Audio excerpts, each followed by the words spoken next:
zin pa me zona ka zo don cha ingai danin min chang ro pakhat na in thenna wanga ril runa te thuron in chen hi dar thalang ke so mong hian ka te khin thin dar thalang hi a ke som hian char phui thei a man le thei ni chuan char phui man le poilo amai ro chu char phui kan tumna lama kan in ti at bil don ani don ai chuan phia fa ya pai dai thazok chu tiang chuan in chen hi ka ngai thin siam pum le khor pum le man that le thei ni don chu da tha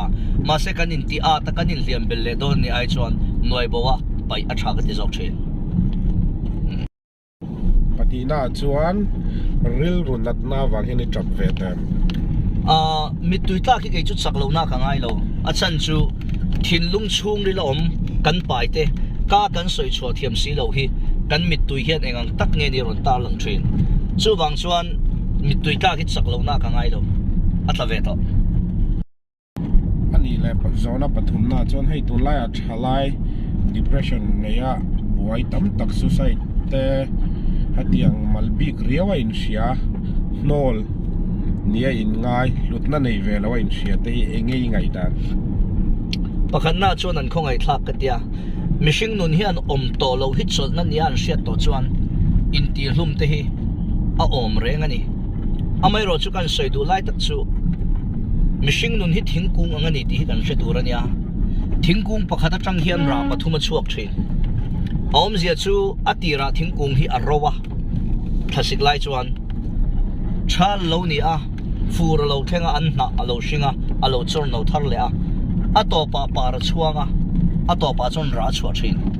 thingkung pakhat atang khan thil pathum kum khat choina lo chuak thin chu tiang che chu hring nun hi ni voina trap maila naktu ka chon kala nui le anga kar le a phei chuan loma wangin ka bianga mitui la luang le thei sumit khir tang na chu an nei hi poimo ka ti thin kan nei hi poimo ka ti thin zona palina tan chuan nol ni hian mihring ril ruya tina thei viawa ke ngei point nol lo ni tai la enge ka ti tu good question mana ka soi zoi to ka video pakhata kan soi nun le lokang nol ni hi ni e shoma nol ni le du lo le thau thak ni in rian na tluka mihring in stress te depression te aneina chance sang hi atam bi kherom lo ve a chan chu du lo ni hi na ni amero chen te hei cheng sanga no ta ni a ka met khora ka pai ta ni amero chu khu cheng sanga khuan a hlut na lo chong lo ke in du lovin met khorin pai mai la tu ema chuan lom takin ron charanga a lei thei ala ngai renga wangin du takin a honanga hlut takin a mang chuak le don ani chu tiang che chuan voinia yan nol du lo le pai thau thak ni in shama la mi tu ema chuan lom takin an la char le thei che a an tan chuan ro hlu beri la ni le thei chu min hriat na nen chuan hring nun mang ro ani le zona panga na tan nang ma hi milung leng chi takin ni ka hria milung leng chi takin ni em ki mai yes ni chiang e milung leng khor thin kani ani le milung leng khar thin ni chuan nang ma hi mal ngoi ngoi ni hian in sa thin em chu chu enting nge ini chuan in ne dan te reng mai mal ngoi ngoi nem tu mamo ngoi ngoi mi tenan kalsan mi khor tak ma ni chawa